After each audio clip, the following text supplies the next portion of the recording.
Hi, Mark here from the Tangibound Podcast Network and host of the flagship show, the Tangibound Podcast. Did you know that we over at Tangibound are always looking for amazing podcasts to promote?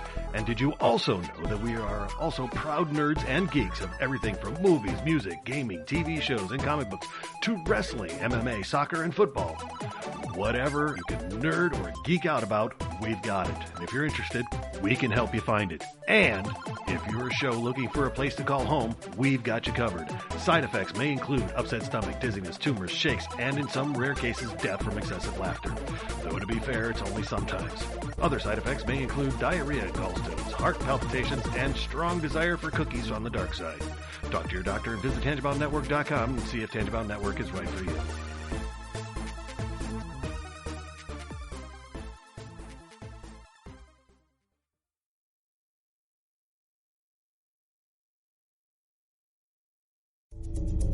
This is a Danger Entertainment podcast.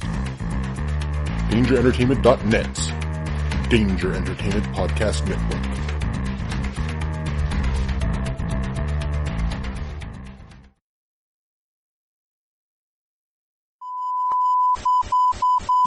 Crisis for the geek kind. Top geek officials admit they underestimated the hipsters' defense capability. Join the geek revolution and save the galaxy. Geeks from all over the globe are joining up to fight for the future. They're doing their part. Are you?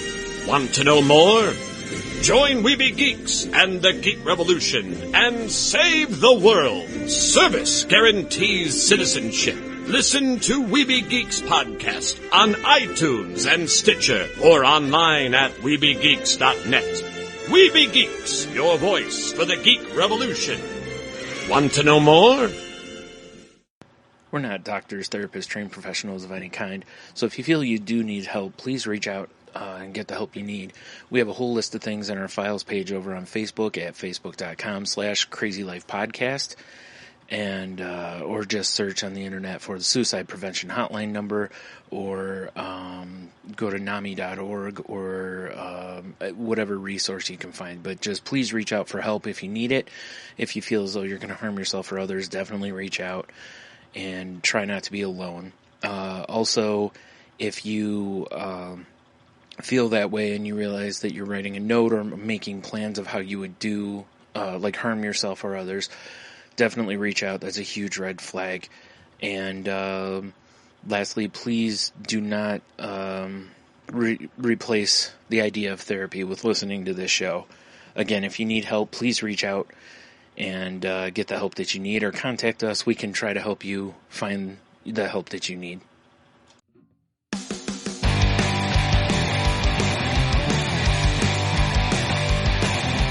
Life sucks to the last drop. Are you gonna blow your head off? Take good aim and don't forget to duck. Life sucks every Monday and all the way to Sunday. But I wouldn't have it any other way. I don't care how you're doing, what's up or how's it hanging.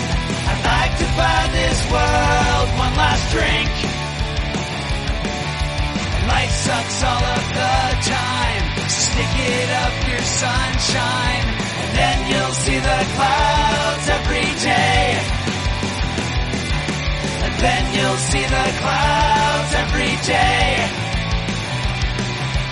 Then you'll see the clouds every day.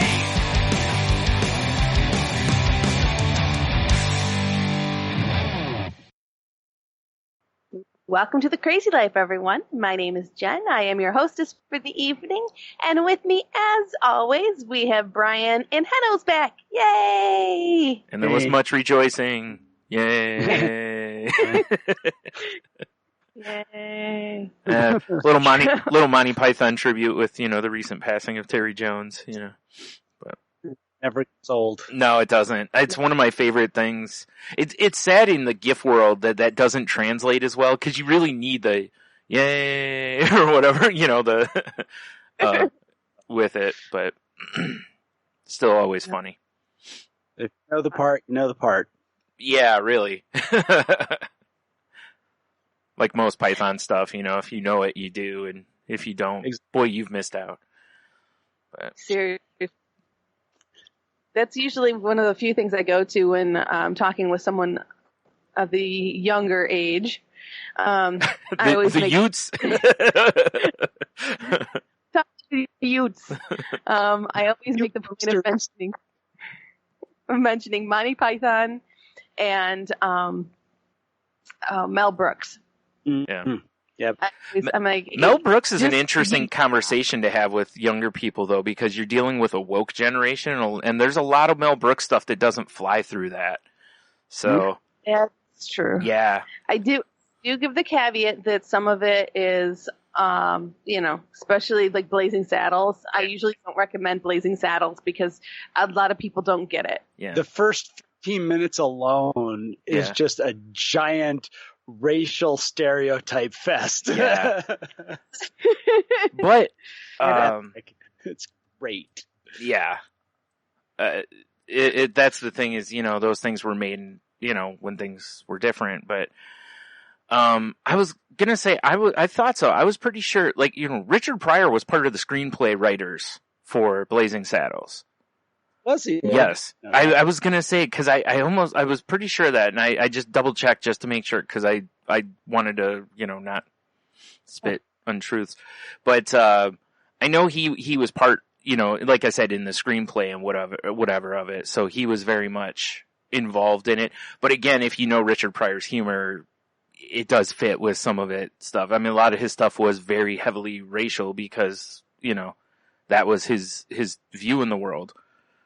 So, and it, and the job of a comedian, really, to point out inequalities and injustices via laughter and whatever. So, but yeah, there are a lot of people who just don't receive that movie. That one, that's the one that always pops into my head first, of course, Yeah, History of the World is a little more tame in that regard. Yeah.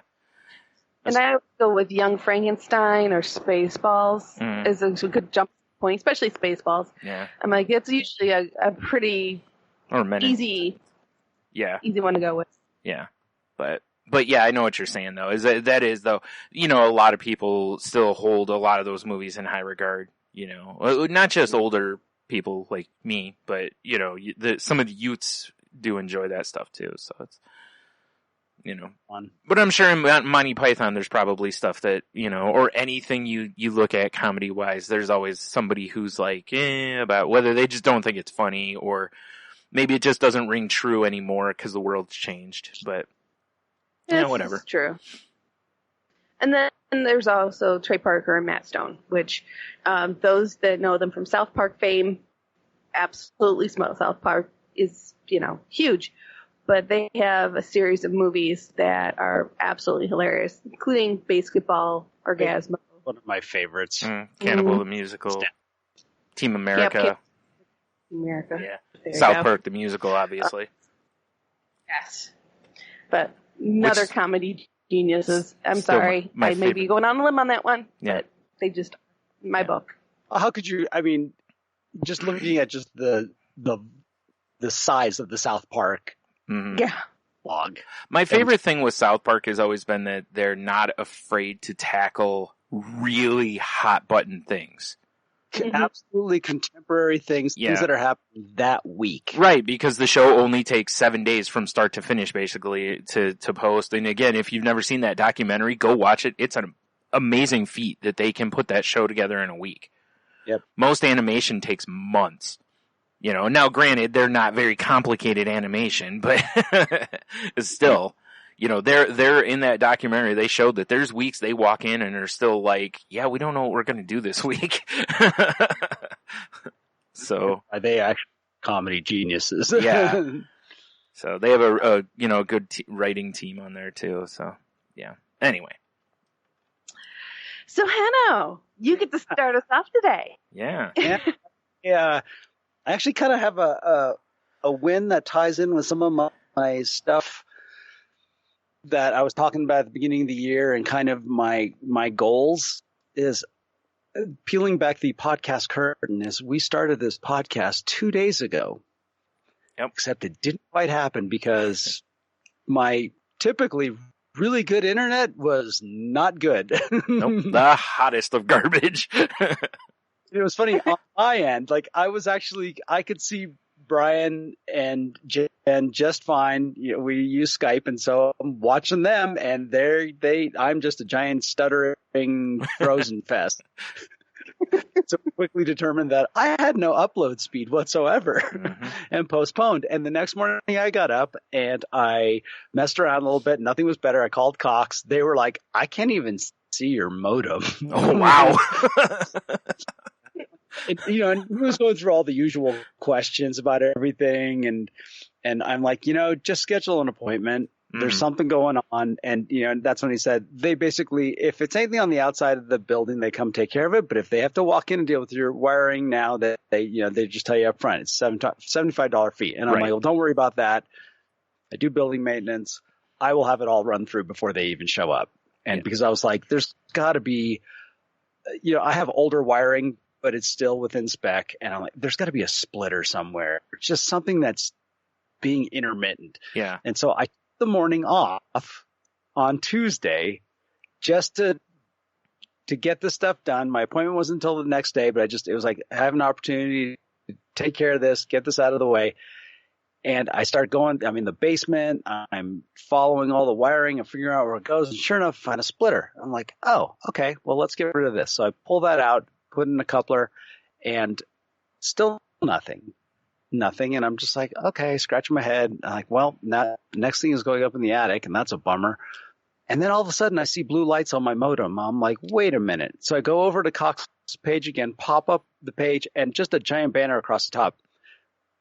Whatever it is, outages experiencing in your neighborhood, but we're working on it, blah, blah, blah. And I'm like, it's not me. It's kind of funny though that when you called that somehow they didn't you must have been like one of the first to call basically then. Yeah.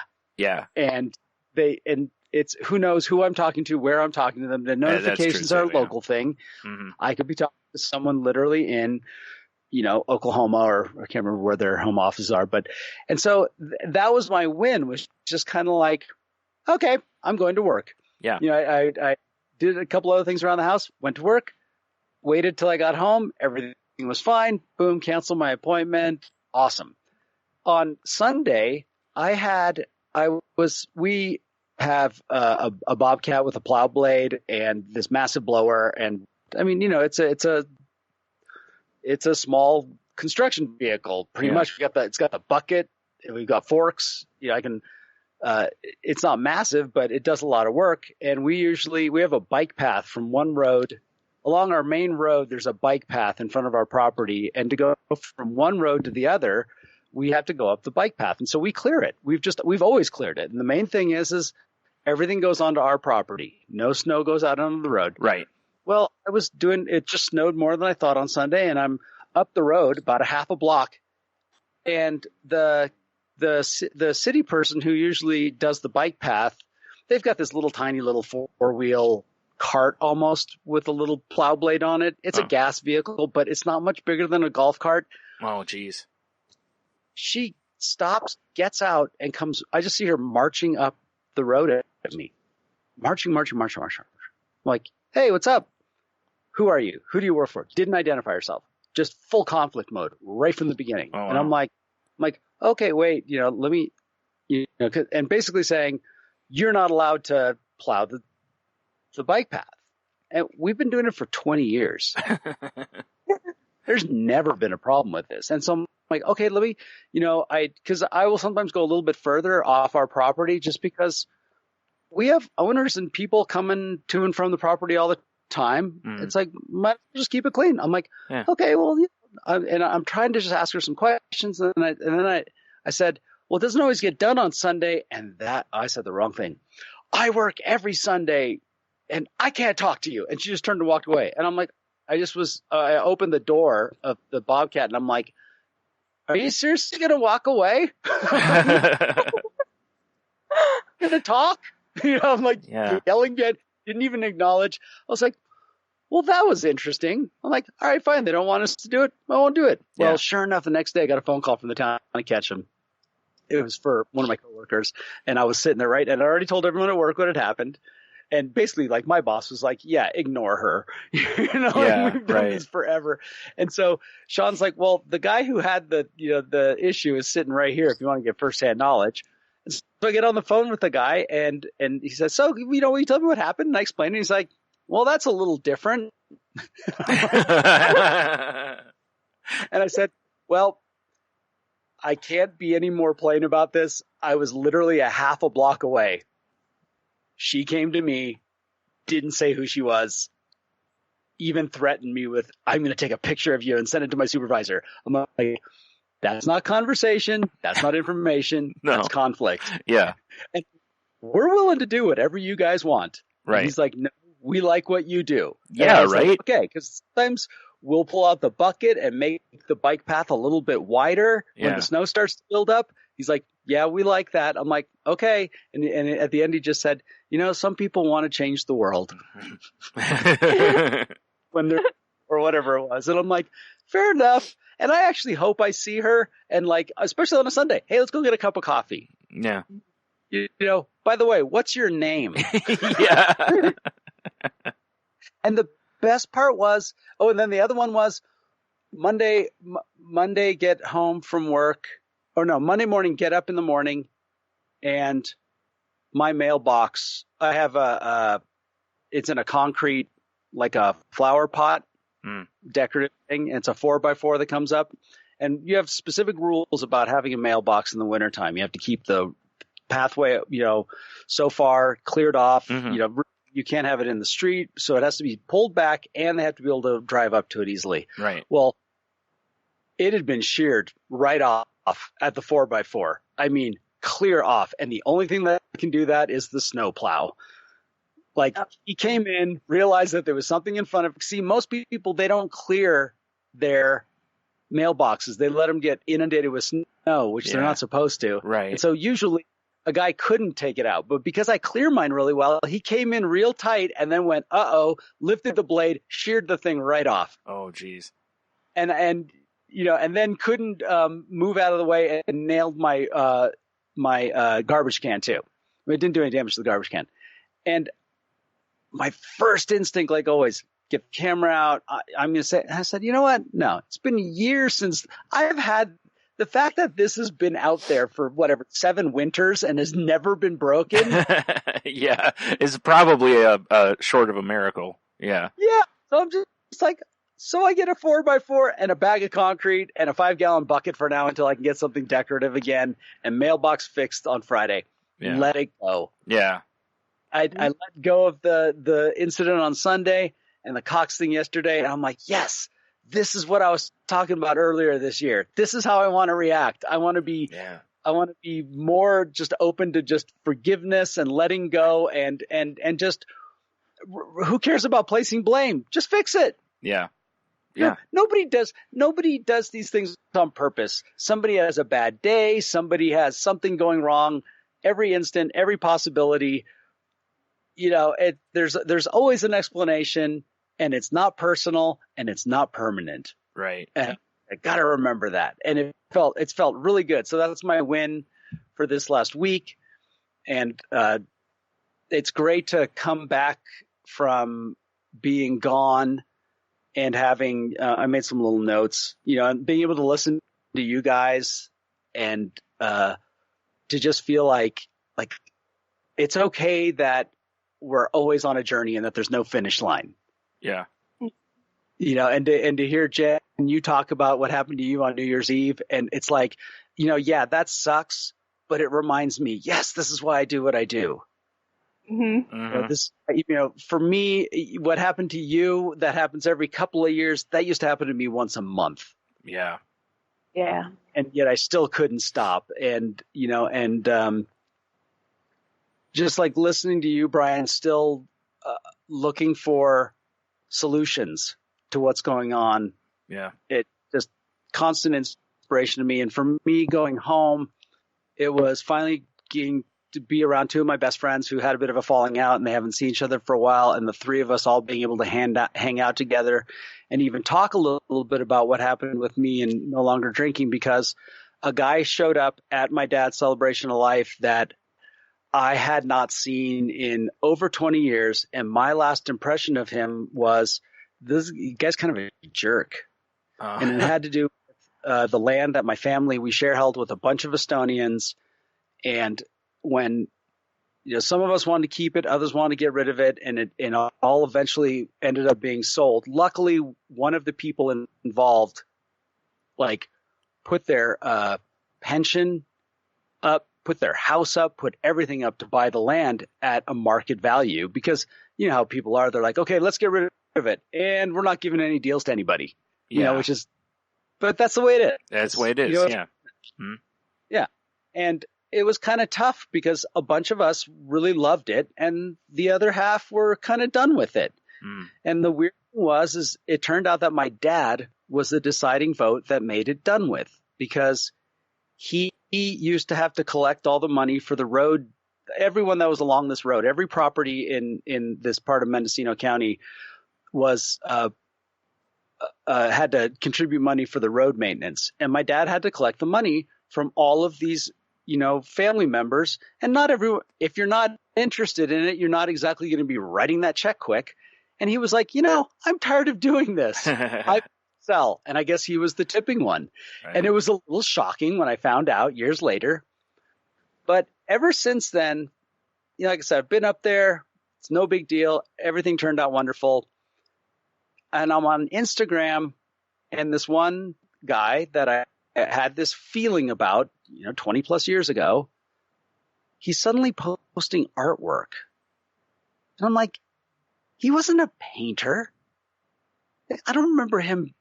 There was something about it that just drew me to it. And when I found out he was coming, and he had an over 2-hour drive to my parents' house.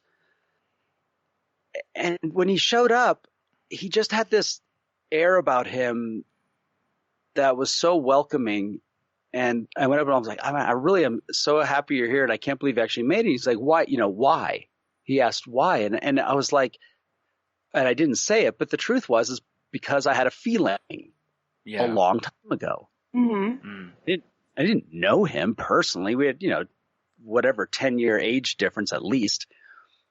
And we started talking, and he asked how I ended up in Idaho, and I told him the story, and I ended up telling him about my alcoholism and that I got sober. And the first thing he does, he looks at me and he says, how many years?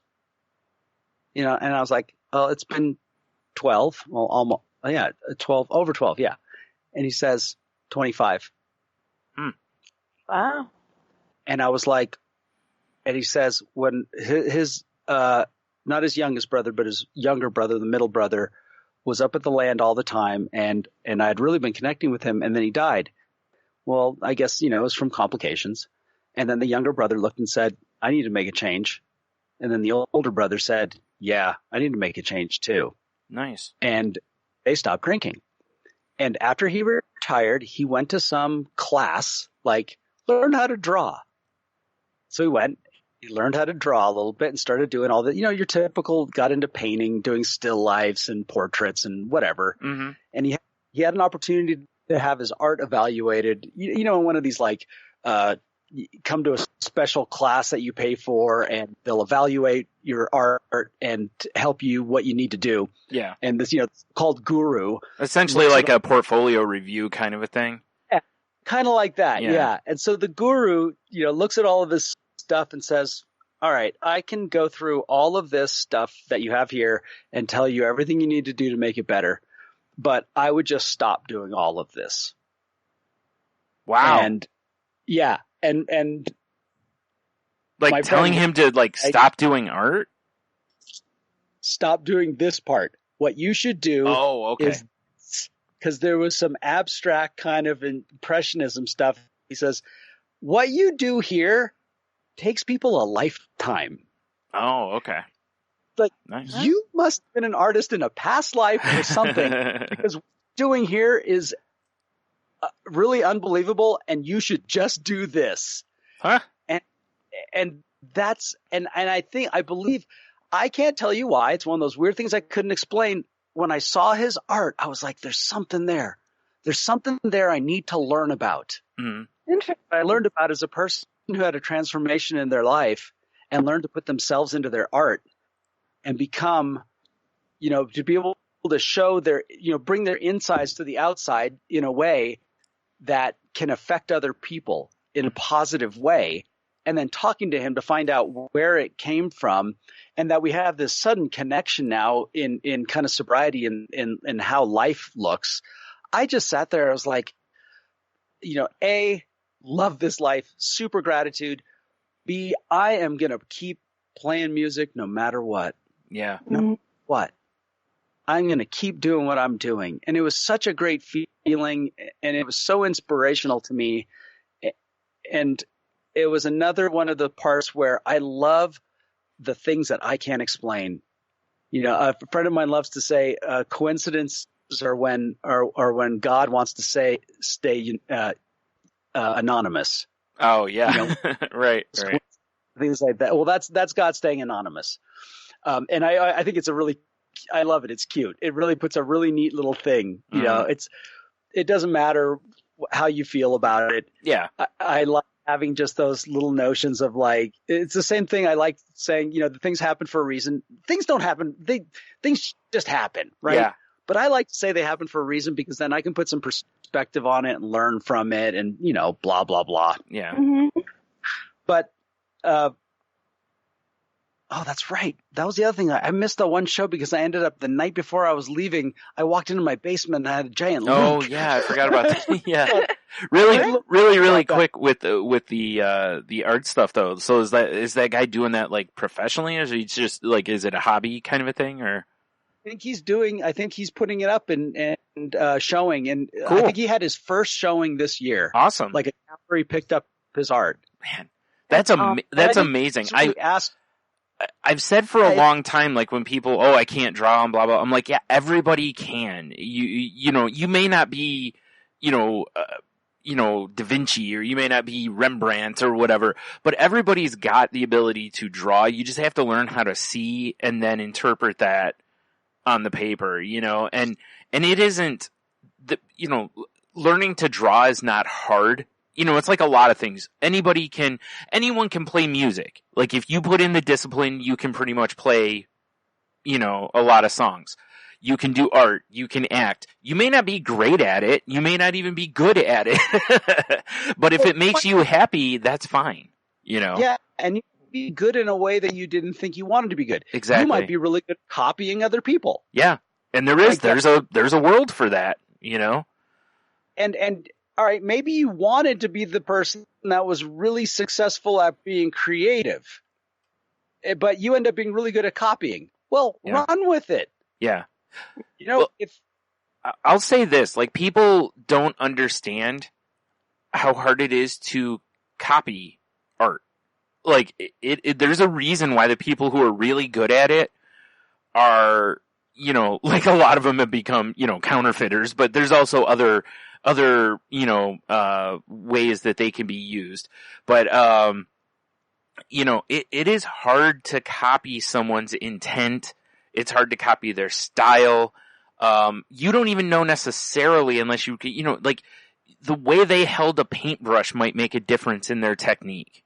Like you have to learn all of these things, and to be able to sit down and copy it to where you could put it side by side with the original or something and somebody go, I'm not sure. That's pretty good. I mean, Henno and I had a long conversation about this because I told him about a book that was written about how there was a guy who basically was told he was terrible at art, and he just started copying art and made, and he was a counterfeiter and was uncaught for years doing it because he was so good at it. And he originally did it just to fool these art critics who told him he didn't have any talent, basically. And then he was able to actually like copy well-known works of art that these people were allegedly experts on, proving that basically art experts really aren't experts. I mean, they're as expert as a person can be, but you can still be fooled. So, like I said, and I'm not saying doing anything nefarious with one's talent, but, like I said, if just sitting with your sketchbook copying art at the art museum makes you happy, good, do it. No, that's what art students do. Literally, that's what we're all taught is learn from the masters, try to learn their, the way they did things and try to copy it on so that you can be mindful of your art going forward and when you're learning and, your composition work and stuff. So it's, and again, how many people learn to play original music when they learn to play a song? Not very many. You generally learn someone else's stuff first. Playing sports. Yep. You're going to copy somebody else's moves and somebody else's moves. And then the talent comes in and how you take those things you've learned and how you make it into your own. Right. And how you reinterpret it for yourself. Right. And that's the greats of anything where no matter what, it's all an expression. Mm-hmm. And there are certain things that go with it. There's passion and desire and time. Yeah. There's discipline. All these things play a part. Some people things come easy. Some people it takes them a little while longer. Yep. No matter what, though, it's worth finding whatever that is that you can have. Again, this is something that's come up for me this last couple of weeks really strong. What is sustainable in your life? What can you do that you will keep doing for a long time? Because I found like that for me, going back to the gym the last couple of weeks, it's been like, get in there, do my 20 minutes of weights, 30 minutes, maybe 40 minutes on a treadmill, boom, go home. That I could do. Mm-hmm. That's not me myself. It's a rough day and, I'm not going to go to the gym and do 2 hours. No, all you got to do is go in and do 40 minutes. Yeah. If it ends up being an hour, even better. Right. And the same thing goes something like, I want to learn how to play piano or whatever it is. Spend a little bit of time on it. Suck. Be horrible. And then spend a little time on it the next day. Be horrible. And eventually it's going to get better. And when you look back on it, you're like, wow, that didn't take that long. Mm-hmm. And it's sustainable. Yes. Be brave enough to suck. Yep. That's really what it is. Yep. Be brave enough to suck. Stuff Yep. up there. Yeah. And so just to kind of finish up my catch up, one of the things that came up to me at the party was, I have some friends that still live in the past. Yeah.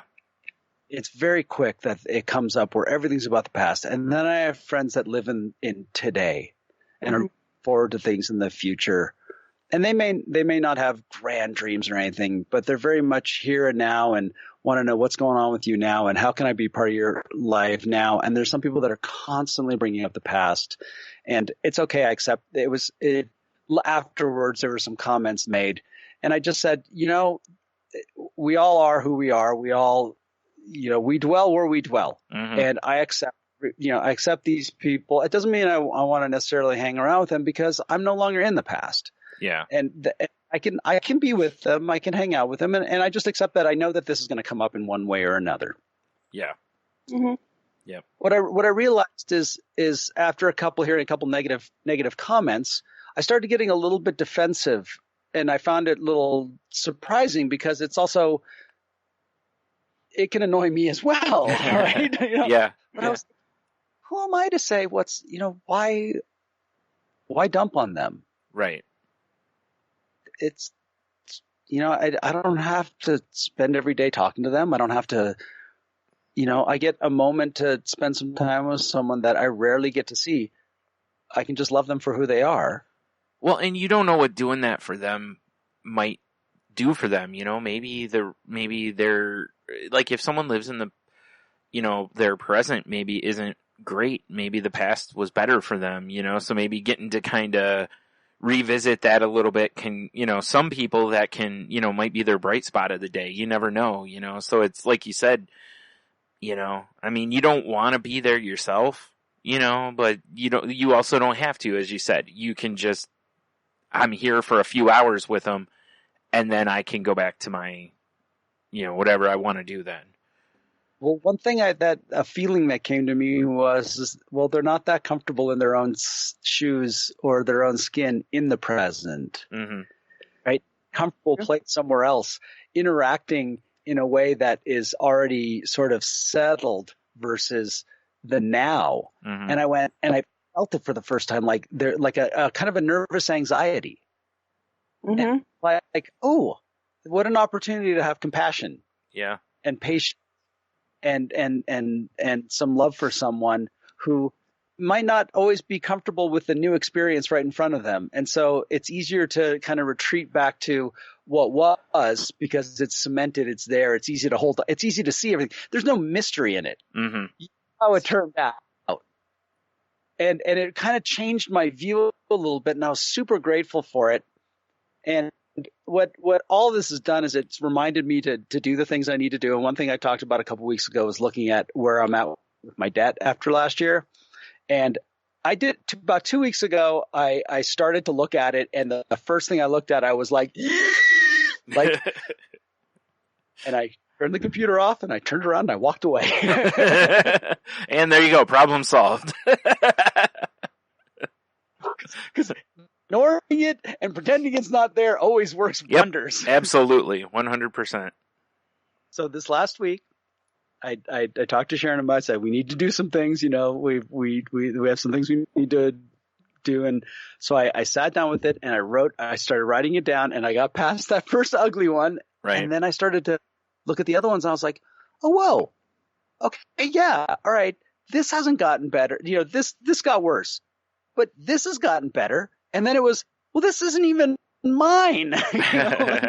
It's something that, I took on for Sharon. Yeah. That she's still here. And then we had hers, and she was like, all right, well, I've kind of messed up, and this one is, this one's gone up a lot. And I'm like, yeah, but look how much this one's gone down. Yeah.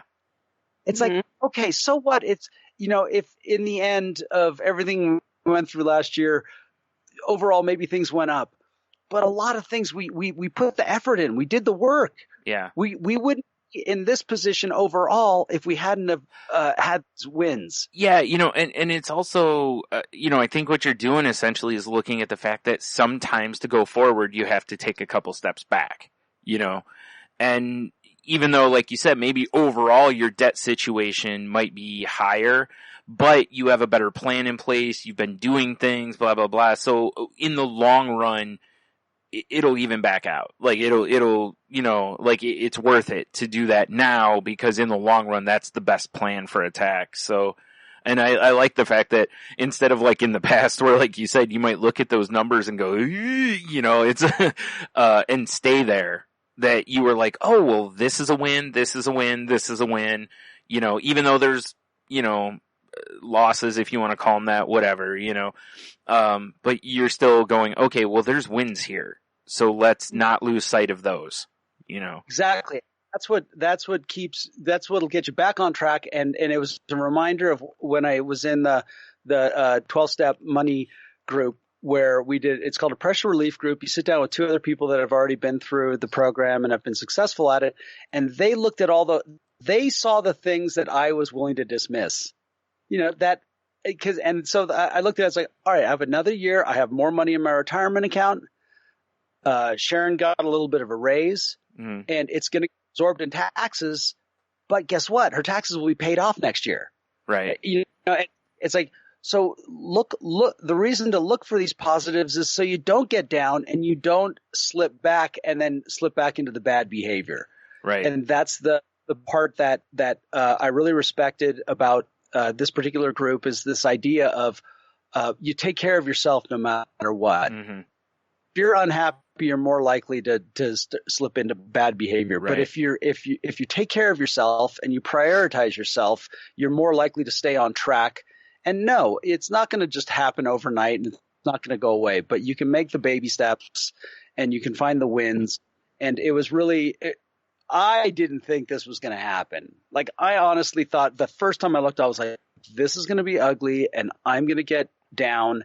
And when I get down, I can be a little, cause I'm sharing a household here, and things can come out a little sideways. Yeah. And it didn't happen. Well, not to mention, like, a lot of us that have, like, a lot of people have money issues, a lot of the reason we have money issues is because we tend to retail therapy, Yes. So if you kind of spiral down because you go, oh, look at all this debt, and just be like, you're just like, to hell with it, I'm already blah, blah, blah, I might as well, and you could just really spiral and really put yourself way backwards, because maybe I need a new this and a new this and a new, So or you start doing this, the starvation diet with the same thing where you're like, I can't get that. I can't. It's like, get the darn Coke with the lunch. It's like, yeah.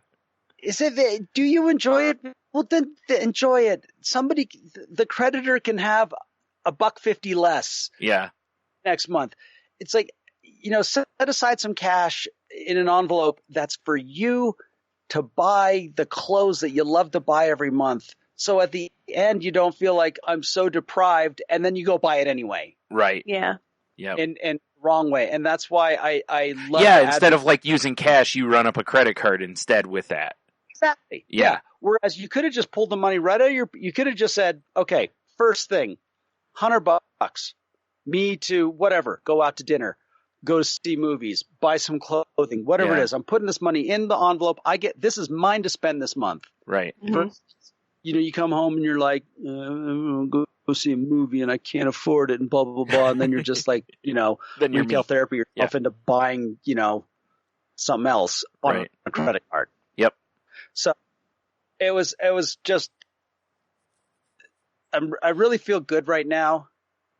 And I feel good not because it has nothing to do with things like going well. It has to do with having a good attitude about the things that are going not so well, I guess. But really, that's where the work is. It's easy to be happy when things are going well. It's hard to be happy when things are not going well. So, if you can find, like you said, find those wins in there to keep you kind of, to keep you going a little bit, to help, if nothing else, it reminds you you're on the right path. That kind of thing. It's like people cheering you on when you're doing a 5K. If there was nobody there cheering you on, I bet a lot of people would have a harder time finishing those. But the fact that you get to a certain point and people are like, oh, you only got this much left, woo, and you're like, and you kind of dig deeper to deal with it because, you're dealing with something you have to overcome to finish those. I think it's kind of the same way as like this. You can kind of pat yourself on the back a little bit and say, hey, I'm doing good. Like I'm, like you said, it's not you're not just gonna snap your fingers and it's fixed. It's a long, it's a long fix. I mean, it'd be great if you could just snap your fingers and, hey, look, all my debt's paid. That'd be great. But yeah, and whatever other things happening in life, I'd rather get through them with feeling good about it. And again, like I had some fun. I didn't let things come out sideways. Yeah, I didn't overreact because one thing that I had left some water on at work. And this was a few weeks ago, and it was right after New Year's. And it made me really surly when I found out about it because it was the second time it happened. And after the first time it happened, I got down on myself for just being, it was basically negligent. I didn't pay attention. Mm-hmm. And the second time it happened, I was in a really bad mood the rest of the day. And that means other people had to deal with me being in a bad mood for something that they didn't have anything to do with. Nobody put any undue burden on me. That was all on me. Yeah. I put that on myself and the others around me, and it felt wrong.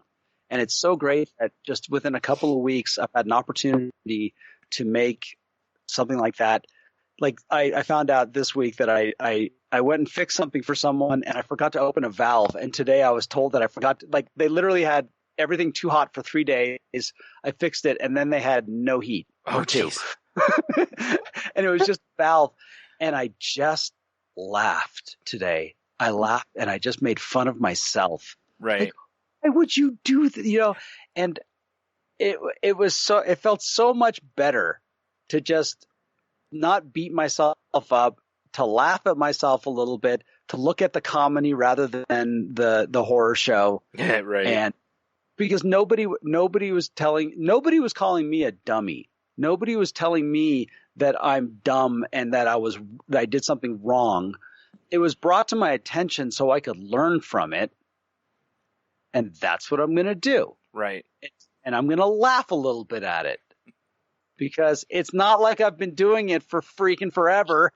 Yeah. Right. It is tough though when you do something like that. You know, I got in trouble one time when I worked at the one video store for we didn't lock the door at night. Like I had told the person I was working with to go lock the door, at midnight when we closed, and she didn't. And, I should have went and checked. I always used to. Before I'd leave, I'd always check. And the one time I didn't, of course, it got left unlocked. And, and I was beating myself up bad. Luckily, no one broke in.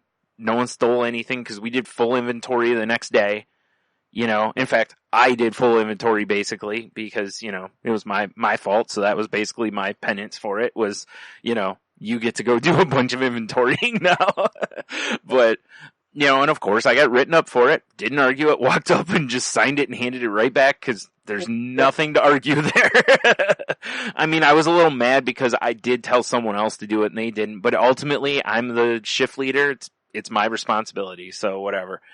But man, I beat myself up so bad over that because it's like, that could have cost a bunch of money, product, all these things. And, fortunately, like I said, where I worked is in a pretty good area. So, just nobody did. All they would have had to do was just push on the door, Now, in fairness, the alarm was set. So if they opened the door, it would have triggered the alarm, but it's still the idea that no one tried because the alarm was never triggered. So it was, like I said, I got very lucky because if a bunch of stuff had gotten stolen, I might have gotten fired there. Yeah.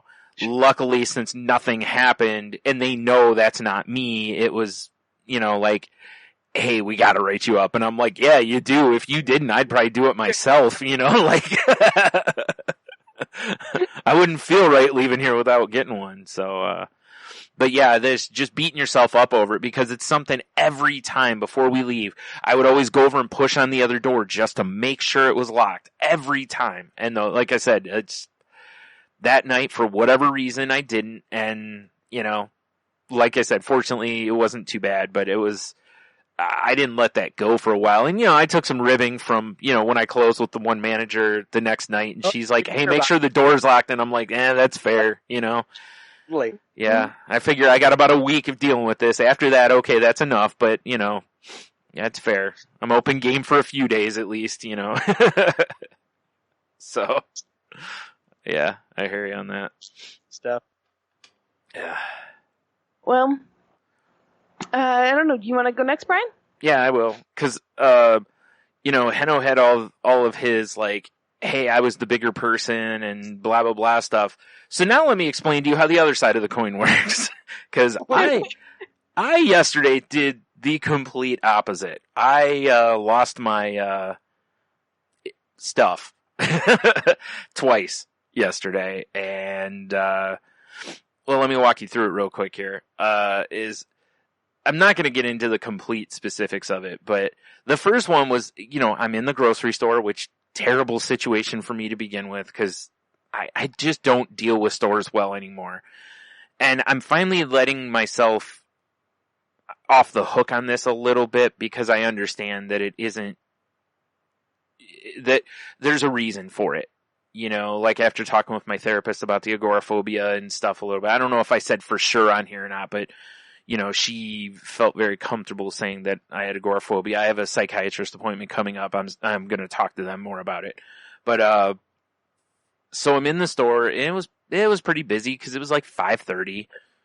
Everybody's getting off of work, going to grab, stuff for dinner or whatever. And there were a lot of people in there that were, I don't know what it is with people in grocery stores where they're just oblivious to everybody around them. Just completely oblivious. They'll walk and just stop all of a sudden, and then they'll just stand there or they'll block aisles. Like the entrance to an aisle. They'll just stand there and block it. And it's like, how do you not realize you're blocking an aisle? Like move up or back a little bit so you're by an end cap, then people can get around you, but they'll just block it. And just stuff like that. And I got clipped with a cart because this woman was in a hurry to get out of there and she was like right on my heels. And when I move my cart to the right, basically, move to the shoulder to slow down. As she's flying around me, she clipped me right in the hip with her cart. Luckily, I got some meat there, but it still hurt, like she hit me pretty hard. I mean, I was checking earlier today because it's a little sore. Like I was looking to see if I had a bruise. There's no visible bruise, but there's definitely a little bruise there from getting hit. And I'm just like, I just kind of looked at her and I was like, wow. Like, and then she's like, oh, I'm so sorry. I'm in a hurry. And it's like, yeah, really? You think? like, here's the thing though. It's like you're in such a hurry that you were willing to put someone else's safety at risk because you're in a hurry. It's Right. like you need to take a step back and look at what are you in such a hurry for that you're willing, because you're only in a grocery store. Now let's transport you to a car. Are you also willing to take risks that, like, this is bad juju here. Like, don't, you might want to revisit yourself a little bit there, but whatever. So, I stand there rubbing my hip for a couple minutes, but the whole time I'm in the store, there was this couple that had this kid and the kid's just screaming. And, Jen knows this, like, maybe the fastest thing that gets on my nerve is the sound of babies crying, kids crying. I cannot stand it. And a lot of it has to do with, my misophonia, because once my brain locks in on a sound, that is all I can hear, basically. Oddly enough, that wasn't the sound that my brain locked in on. What was a woman who was whistling off tune. Oh, jeez. And loudly. And I could hear her. She was in the produce when I was over there, but I went to the other end of the store to get water in the cart because, it's big. I want to put that in there so I can put everything else on top of it. I could still hear her when I was over there. Wow. And in my head, I'm replaying, what's his name from, was it No Country for Old Men? Javier Bardem, when he's doing the whistling as he's, like coming after someone or whatever. I kind of had that moment play in my head, so I had a good laugh about it, but it was still like, that's all I could hear. And I'm sitting there going, okay, from now on, earbuds in your pocket when you go into the store. So you can put them in and just listen to music, because the stores tend to ramp my anxiety anyway. So maybe listening to music while I'm in there or something else. Maybe I'll listen to a meditation thing or something while I'm going through the store, But, eventually a woman walked up to that couple though, because they were doing nothing to try to stop this kid.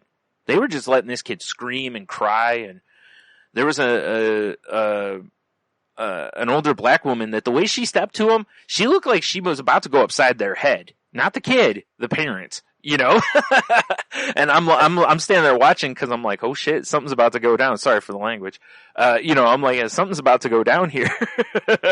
But she was as calm as can be, which might have been more scary, like, cause we all know, like, we all have that, generally have that one parent that the quieter they get, the more afraid you get.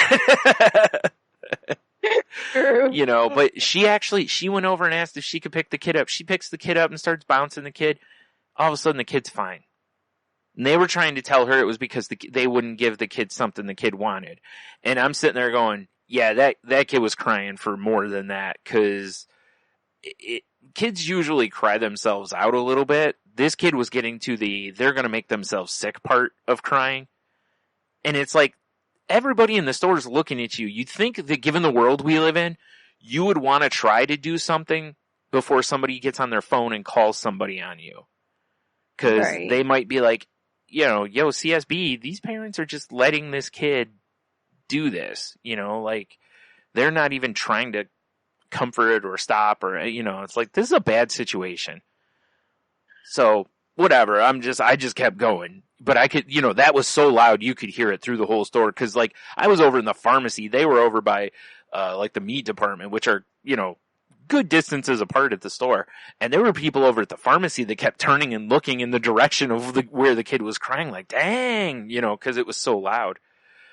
So I go to get up into the checkout line, and there's one checkout open. They have both sets of U-scans open, and I have a cart that is a robust cart of groceries. There are 4 other people in line with as many groceries as me. And then there's one dude who has, he's about to have a bachelor dinner because he's got a small pack of hamburger, chips, and a 6 beer. Oh, I'm sorry. He had cheese too. He had 4 things in there. Or buns. So 5 things. I'm like, well, it's pretty easy to figure out what this guy's doing, you know? And I look at him because the U-scan, both of them were like empty. And I was like, sir, if you want to go over there, you get out of here way faster. And he's like, I hate those things. And I'm like, well, the clerk's right over there. I'm sure they'd help you, you know, cause it's like, in my head, I'm like, you got 3 people ahead of you with full carts. Like, you're going to be here a while. And then I look up and there's no bagger. And no. I lost it.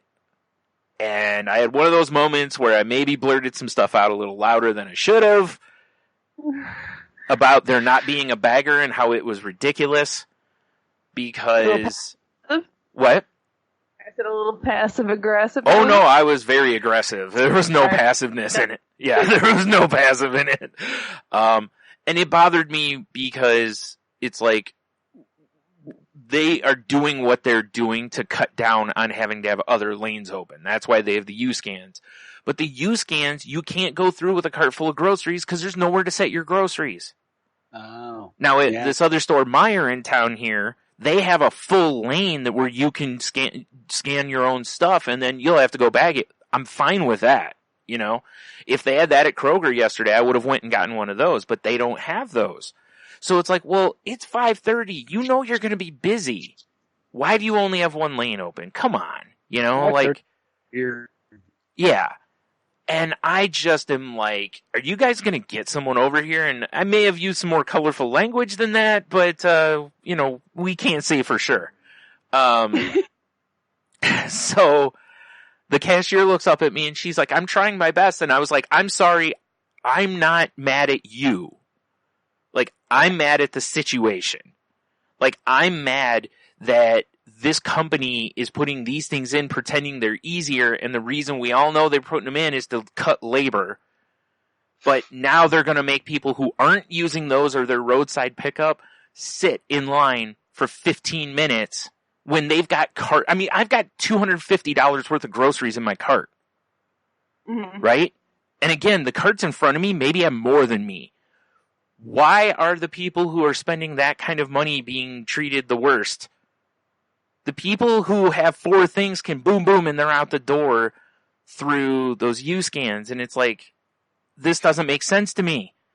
You generally reward the people who spend big monies in your store, not the people who spend less. But anyway, that's a whole, you know. And again, I've said on here before, one of my biggest pet peeves is inefficiency. I hate it. Jen's shaking her head very vehemently here. It drives me crazy because they had 2 people out getting carts in the parking lot. And in my head, I'm going, why isn't one of them up here as a bagger? Like, all you have to do is say, hey, you're on carts, but when you come in from bringing carts in, check with the customer service. If they need you on a register, you go get on a, you know, go bag. Because the cashier that they had working this lane is not fast. So now she has to scan everything, and I have to go to all of us had to go to the other end, and we start bagging our stuff, and she's trying to also bag. So she can't move on to the next customer. So each person is taking 10-ish minutes to get through here, and it shouldn't be that way. And so when I finally got through the line, I apologized again to the cashier because I told her, you know, this is not on you. I'm not mad at you at all. You know, I said, I'm just mad that this is a stupid situation. This situation should not exist. And I went up to the customer service desk and I very much explained to them how they're very lucky that there isn't another extremely close grocery store, or this would probably have been my final straw with them because I've dealt with enough garbage from them, and that I want them to understand that this is a terrible setup. You know, like I said, you know, there's no excuse for making people wait that long when, like I said, the U-scans were completely open. I actually contemplated going to the U-scan. Because I'm like, well, if I'm going to have to bag my own groceries anyway, I can at least get out of here faster. Because while I'm just standing here, I could be over there scanning my stuff. And I'm like, man, if I just go grab an empty cart, I could just throw everything in that cart. You know, it's like, no, that shouldn't ever cross your mind. So anyway, I left there and was pretty angry. You know, I'm like, I'm not going to lie. I lost my temper bad in there. And, you know, luckily, I mean, I didn't do anything other than kind of, you know, I didn't yell. I just raised my voice very loudly when I said, "You've got to be kidding me. There's no bagger." And, you know, it did make me feel good that a couple people in line turned around and were like, right? That is stupid. So, but anyway, so I left there, you know, I calmed down, and then, you know, last night, I'm trying to think how I want to say this.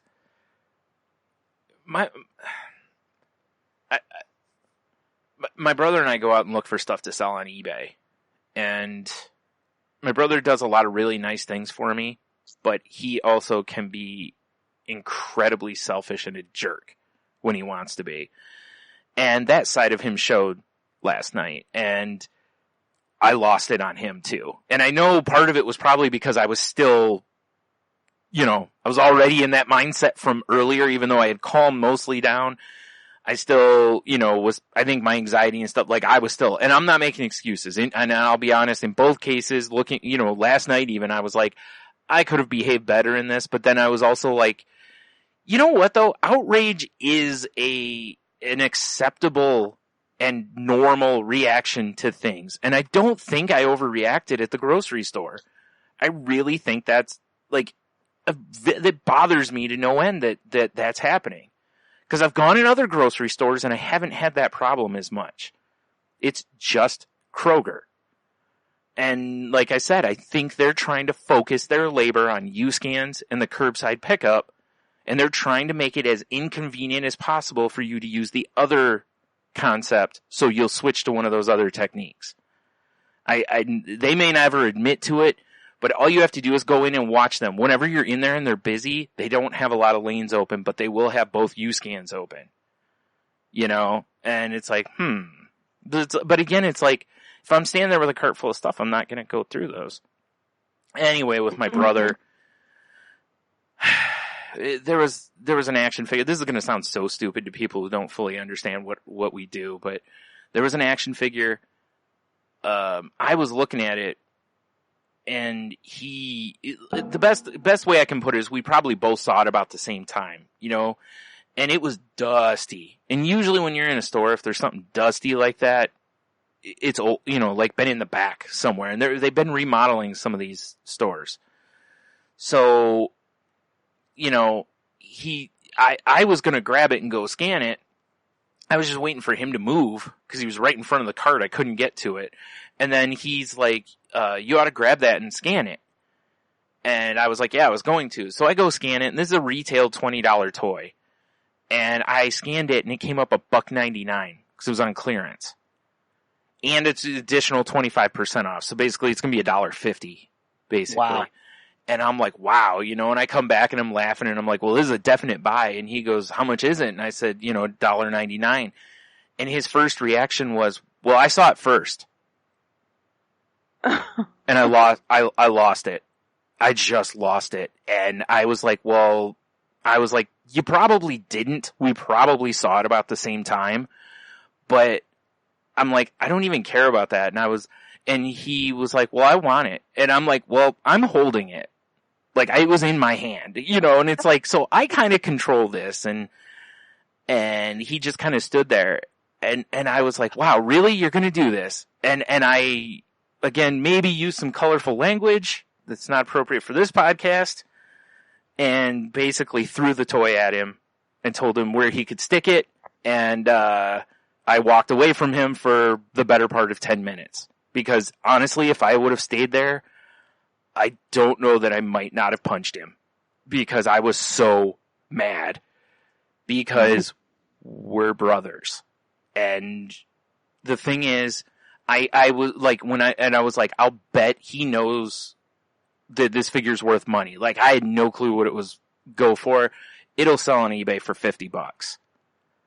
And I'll bet he knew that. And his greed, he cannot turn his greed off. And it wasn't even like, hey, we'll throw it on and split the money. Nothing even like that. He could have done that. We both could have cleared $20 profit and been just free money, basically, But he didn't even, and I even mentioned that to him. I was like, you didn't even say something like that. I said, you just immediately did this. And, and for those who don't know, my brother's a hoarder. And he has probably a better part of he's got enough toys, he could open a toy store. And I'm like, wow, really? You're going to do this over one figure? You got so much stuff you're always telling me you don't have time to put on. But you're going to do this over one figure. And that's when I threw it at him and told him where he could stick it and walked away. And again, at first, I was kind of feeling bad for it. And as I started walking back, I was thinking about apologizing. And I'm like, no, I'm not apologizing for this. What he did was incredibly petty. And again, we shouldn't be seeing each other as competitors. But this is the way it's always been. He's always taken the opportunity to hold something over me. Since I was a little kid and when we sold baseball cards and stuff. He's done this my whole life. And I'm like, you know what? No, I've taken this for enough. Like, I'm done with this. That is not the way to treat someone. Now, here's a fun story. I also happened to find there's a Magic the Gathering box thing. It's got some packs and whatever in it, right? Well, it was on 40% off clearance, and I'm looking at it going, this is from the set that came out like a week ago. And I'm like, So I immediately take a picture of it, and I texted my nephew and was like, hey, this is 40% off. Do you want it? Mm-hmm. I didn't look it up. I don't know I didn't even know, I mean, obviously I can do math, so I knew what the retail on it was, but, and he texted me back and was like, yeah, awesome, I'll PayPal you right now. So he sends me the money and I got it for him. And I looked and, they only sell for like $20. There's no money there, but even if there was at that point, I didn't care. I was like, oh, he would like this. So I immediately just texted him and was like, do you want this? And you can't hold others. No, I know. But, self. Well, actually, do you know where my biggest disappointment in that whole scenario was in myself for expecting any different in him. Because I know better. I know that any chance he gets, he will take it. Mm-hmm.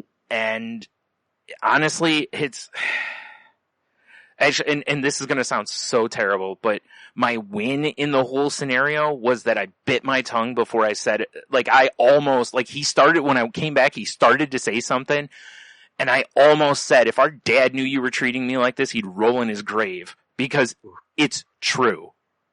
Because my dad hated how he did this stuff to me. But I bit my tongue before I got to that point. And that's my win, because I almost went too far. And that would have been a different story, but, and that's how far my temper was at that point. Like, I got too much red in my eyes, like it, I think a lot of it was that I was mad, but it hurt because it's like, really, you're putting money over the fact that we're brothers here. Like, but in fairness, I kind of got my revenge because we went to another store and I saw some stuff that I knew immediately looking at it because of some people I follow. I knew it was something that I could sell for basically the same money. And he was about to look it up and I just snatched it right out in front of him and was like, I'm getting these. So, yeah. And I just looked at him and in my head, I'm going, say something. Like, say something. Like, I wish up would, like, so. Anyway, I'm not proud of losing my cool, But I also know, like, I probably went too far in both scenarios, but at the same time, I also feel like I was very justified in both scenarios. Because if no one speaks up at the grocery store, they don't change anything. Right? If enough people complain, then maybe policy changes. If no one complains, they go, oh, well, no one's got a problem with it, and they continue on. So, and with my brother, when he pulls this stuff, I've decided I'm going to call him on it from now on. I'm going to right to his face tell him that he's being a jerk. And I'm not going to feel bad about that. You know, like I'm not going to beat myself up for it and that kind of stuff. So it's stupid. It's petty. And I just don't want to be part of that. You know, like I don't want to be that. That's not me. I really am not. I try so hard not to ever be, you know, that kind of person, you know? So, cause there's been times, I don't know how many times, and again, I know it's holding someone to my regard, and that's the mistake, is it is. And that's part of why I wanted to talk about this, was cause I was gonna get to that, Jen. You beat me to it, but that is what it is it's me holding him to a regard he cannot hit. That he cannot hit that level, because if money's involved, he will always choose money. And he's proven it over and over and over and over and over and over and over and over. And I can say it until I'm hoarse. So, you know, and whatever. Like Henno mentioned, sometimes you just have to accept the person for where they're at and for who they are. And, you know, for the most part, you found your way to work with it. But I'm also not going to... Yeah, but I'm not going to just let him get away with it either. I am going to let him know, hey, this is jerk behavior. Because, again, if I don't voice it, he's never going to fully understand it. So, I will say, though, he's got cojones the size of, like, Texas. Because he then was asking me to borrow my camera when we got home. And I looked at him and was like, no. And that was it. I didn't say anything more. I said, no. Like, you're not going to do me dirty like that and then, you know, ask me for a favor? Nope. That ain't how things work in life, buddy. So, anyway, like I said, I wasn't proud of the fact that, like, and even still feeling like if I was justified at this stuff, it still makes me feel bad because I don't want to be that person anymore. I don't want to be the person that feels like they have to speak up because nobody else will. I want everyone else to speak up, you know, as well. But I also want to be able to not have to, I want to feel like I don't have to speak up sometimes. And I do a much better job of it now than I ever used to, but it's still, I don't know. There's just times I just can't. I just can't stop myself. So, whatever. But again, I'm not beating myself up over this. I slept easy last night, and, you know, like I said, the only part of it that bothers me is, it just bothers me whenever I see people put money in front of a family, a relationship, a friendship, you know, it's just, that's never the right path. That never is the right path. I've seen it just turn ugly too many times. You know, when my dad died, I watched my siblings just, ooh, I want this, I want this, I want this. And meanwhile, I'm just like, I don't care. It's not him, you know? So I was just very much like, take whatever you want. I don't care, you know, like, and I'm not going to fight you over it because it's fighting over money. That's all we're doing is fighting over money. It's stupid. It's stuff. So, you know, I don't want to be that person. So I'm just going to not let myself be that person. One more thing I want to mention real quick here is this episode is going to be coming out too late to really do anything with this, but I want to, you know, bring this up so maybe people can go back and look. Today was Bell Let's Talk Day, the day where in Canada, Bell gives 5 cents for every tweet that has the hashtag Bell Let's Talk or whatever in it, or retweet, or like every time like videos are watched. And I think in Canada certain Snapchat filters or Facebook things are used. Again, unfortunately it'll already be over essentially by the time everyone gets this, but still I encourage people to go back and look up that hashtag and read some of the stories, especially if you maybe haven't, I don't want to say come out, because I don't want to feel like I'm minimizing, you know, people coming out as gay or anything. But with your mental illness, if you haven't talked about it really to people, or if you've been keeping things quiet, is read a lot of the stories of things people have struggled with, how they've overcome things, how a lot of them are in better situations because they've gotten help, you know. So go check out that hashtag again. It's hashtag Bell Let's Talk. And that's BELL. So, you know, as of now, it's still trending on Twitter. I don't know by the time this releases, it probably, you know, will probably have moved on to who knows what. I mean, Mr. Peanut led trending for like 3 days, so. Pretty shocking. Sure. I mean, I guess.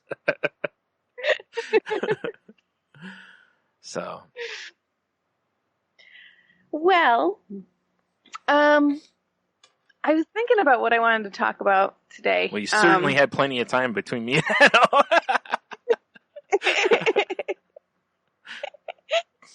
Truth. There's a few things that have kind of come up, but something I did want to focus on is back in December, because I think I've mentioned it before on here, but my mom and my stepdad lived in Florida. And back in December, I just had a feeling that I needed to go. I needed to go down there and visit. And in the past, I would worry and obsess and everything on decision making and all this other stuff. And back then, I just said, nope, this is it. So I called my mom and I'm like, hey, when are you free? I'm coming. We're going to make this happen. Done deal. Mm-hmm. So I put in a place and got everything situated and got everything set. And it turns out that this week, last Sunday, my stepdad fell and broke his arm. And so I'm still going so I can be of assistance and kind of help out and stuff. And like you mentioned, Henno, it's like coincidence. Yeah, it is absolutely a coincidence. But I choose to believe, kind of like your friend, is that but somebody else is involved. That this isn't just a purely happy coincidence that I happen to be going down at the exact time that they need me to come down. That I already had the airplane ticket and everything was already set. So it just, it just reinforced my belief in listening to myself. Yeah. Whether it's for me, whether it's for somebody else, I don't know. I can't say, but it just listening to my inner voices, listening to what my body's telling me and what my heart's telling me, what I need to do. And the more I become in tune and the more I listen, the easier it becomes and the clearer it becomes. How, sitting in silence, something as simple as I'm having lunch with the ladies I work with. I have a really hard time sitting in silence, but one of the women is just a quiet person and she doesn't talk a whole bunch. Mm-hmm. So we have lunch together and sometimes we just sit and eat for a couple minutes at a time.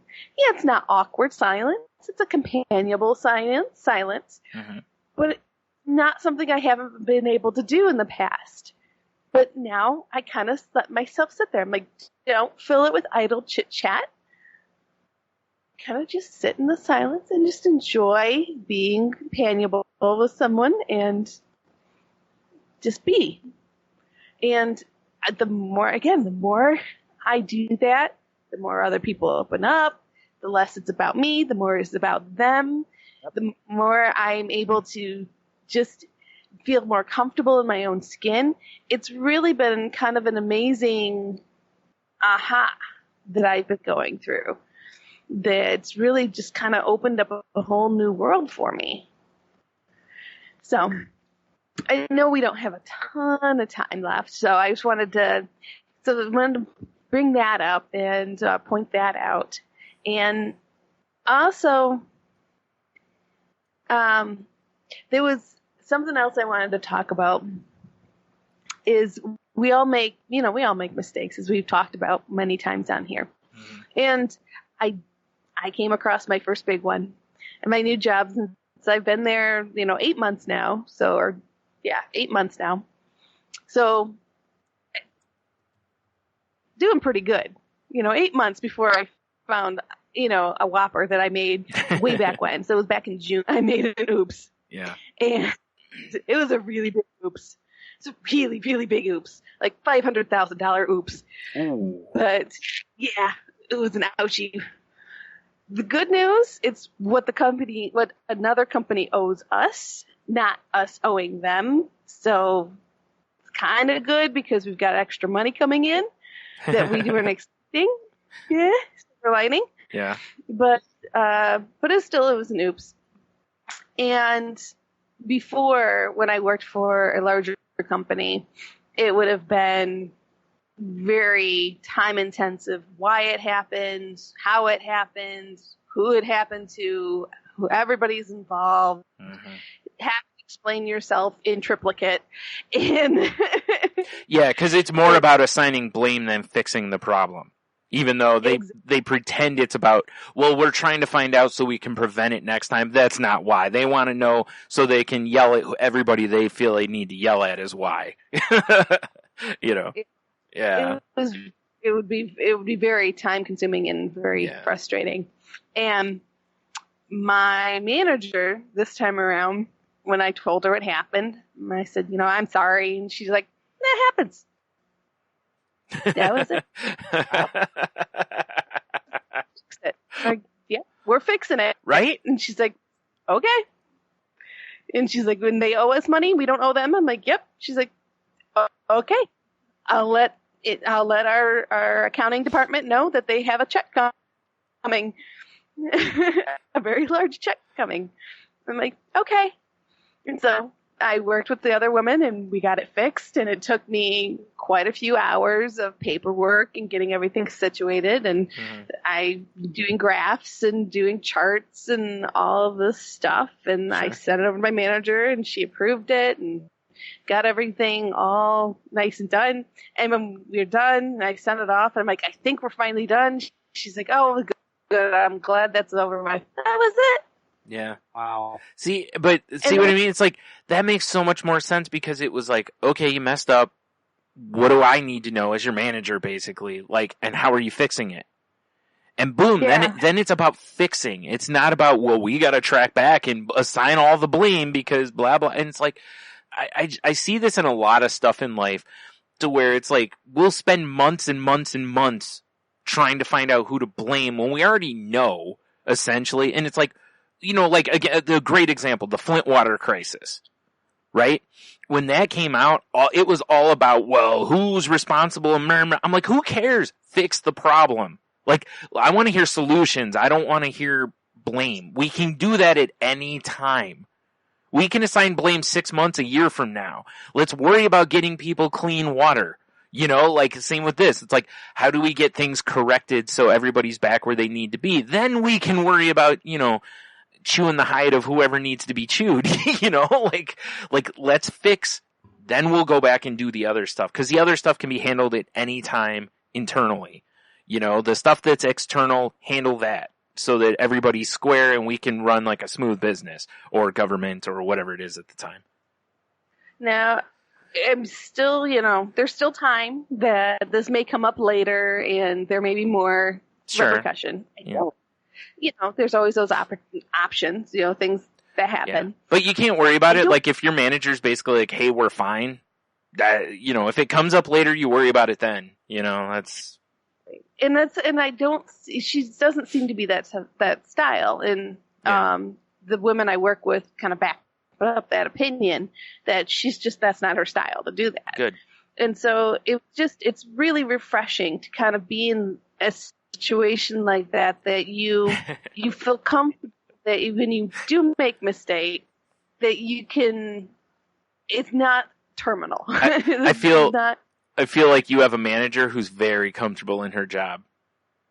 Who is pretty sure she's not going to get fired over this, so she's not going to, like, the boat's not going to, because if this is somebody that's like, oh man, we've already had a few things in my department, I could see that person then being the manager that's like, oh no, we have to chew all the butts, like, with this one, if she's like, I can bury one, like.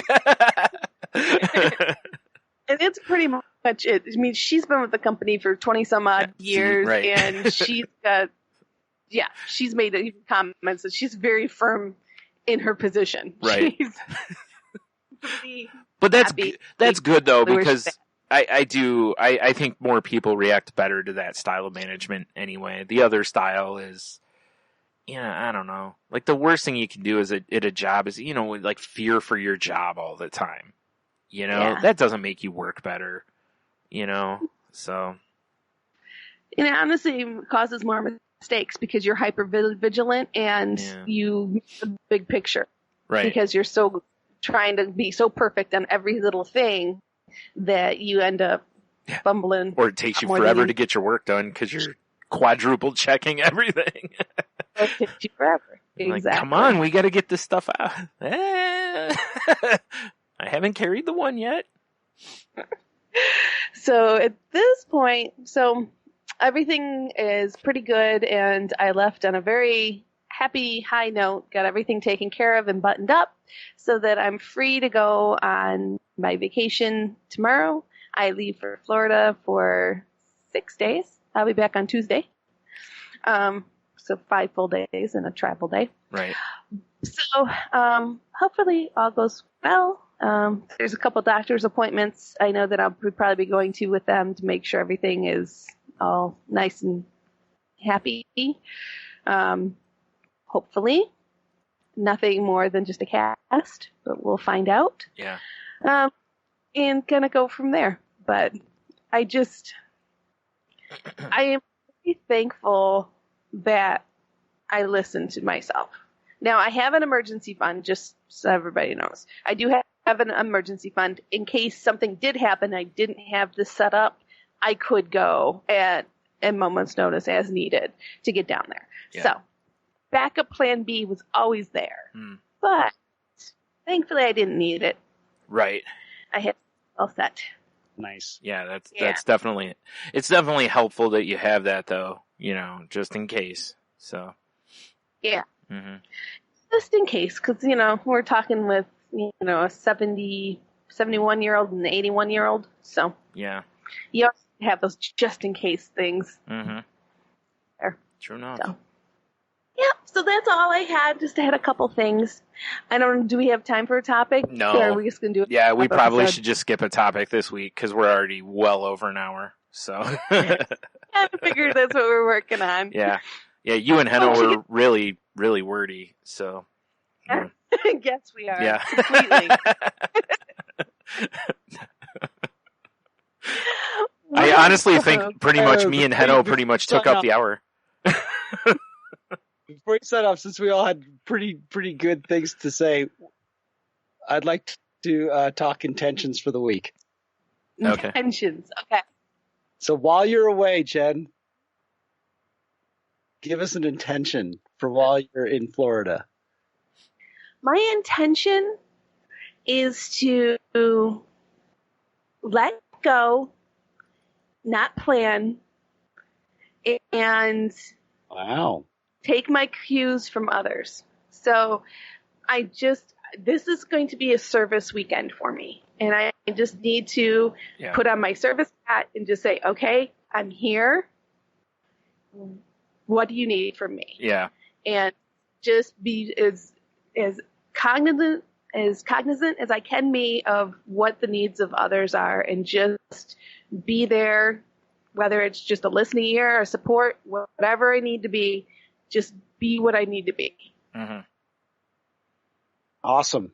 Yeah, I think that's a really good way of going into it because it's exactly what you're walking into is a situation where, you're, whether it's asked for or not, you're walking into a situation as, to help essentially. So, yeah, even just being there, you know that well enough that, just being there is help. So, yeah, that's a good plan rather than try to, micromanage all your time and whatever.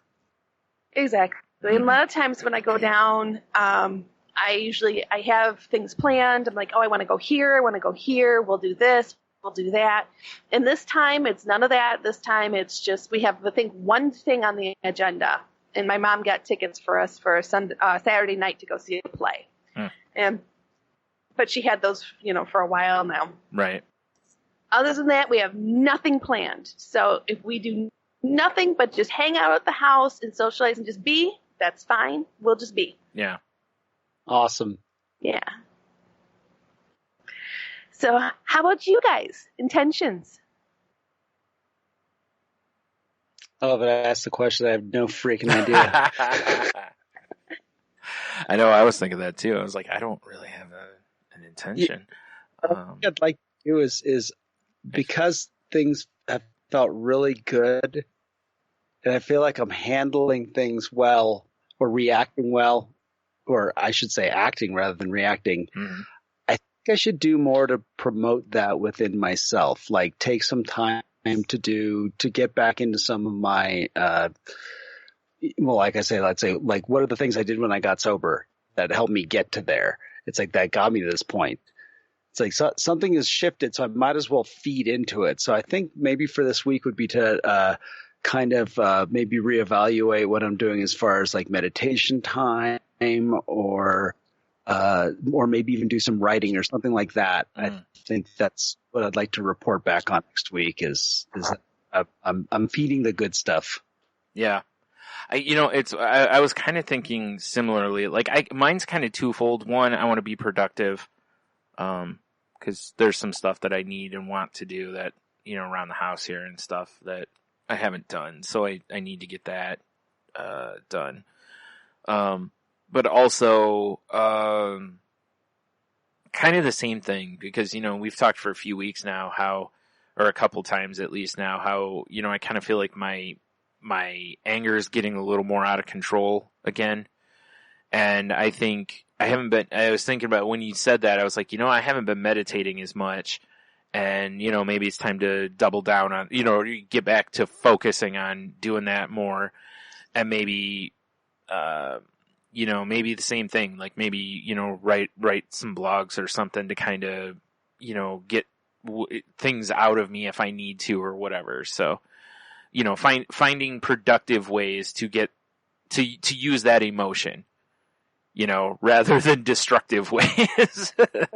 Cause I certainly don't want to go that way. I don't want, and I don't think I will. I think really yesterday, it was just a bad day for me. I really think that's what it was and one led to the other, I think too. Cause I think if the second situation had happened without the first situation, I probably would have been okay. But I think my reserve was at 0 going into the second part of my day. Whereas if I had done the same thing today, I think it wouldn't have been the same situation. So, there's that too. I mean, I know my limits and I probably pushed right through my limit yesterday. It's probably really what happened. But anyway, I still want to be able to, okay, if that happens again, could I have meditated in between?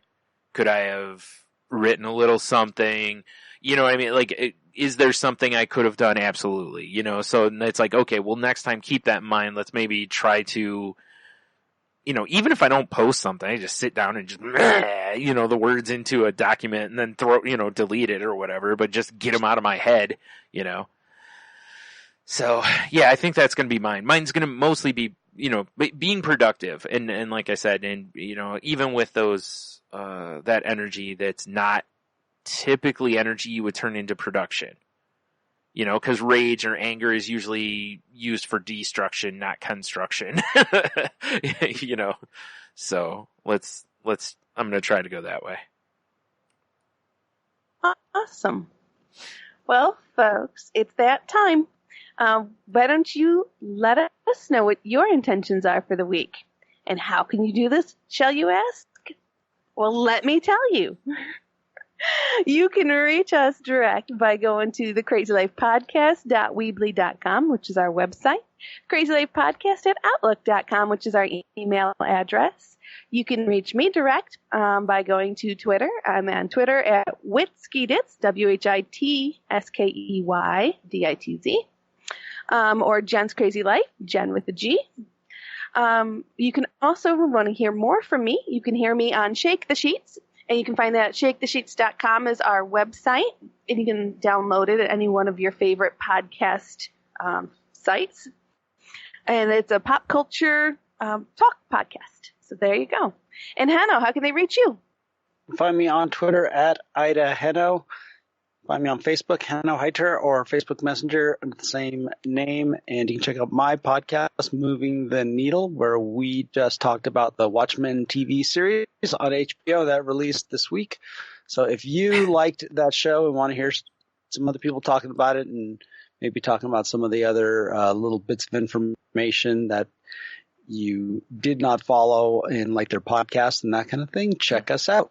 And I'm assuming Spurler's aplenty, right? Oh, full. Yeah. Dang it. Which means I can't listen yet. I still haven't watched the rest of the season. I still gotta watch like the last 3. So, well, now I have extra motivation to do it. So, alright. You're done. Yeah. You can find me on Twitter at Stunami. You can find my other podcast at salty_language or at saltylanguage.com. You can find this show on Twitter at The Crazy Life Pod, where I post when new episodes go up, or like today, I retweeted a whole bunch of Bell Let's Talk tweets that I thought were kind of cool, or, maybe helpful to somebody. And, I lost our thing. You can find us on Facebook at facebook.com/group/crazylifepodcast. We're part of the Danger Entertainment Network, which can be found at dangerentertainment.net, and the Tangent Bound Network, which can be found at tangentboundnetwork.com. So please go check out those networks and maybe find some other shows you enjoy. And, I guess, if you need help, please reach out. Again, talking about the Bell Let's Talk thing today is, ending the stigma of being quiet about mental health, or, how a lot of us are kind of, kind of shunned, or when we start talking about mental health, how a lot of people change the subject and whatever. And it's like,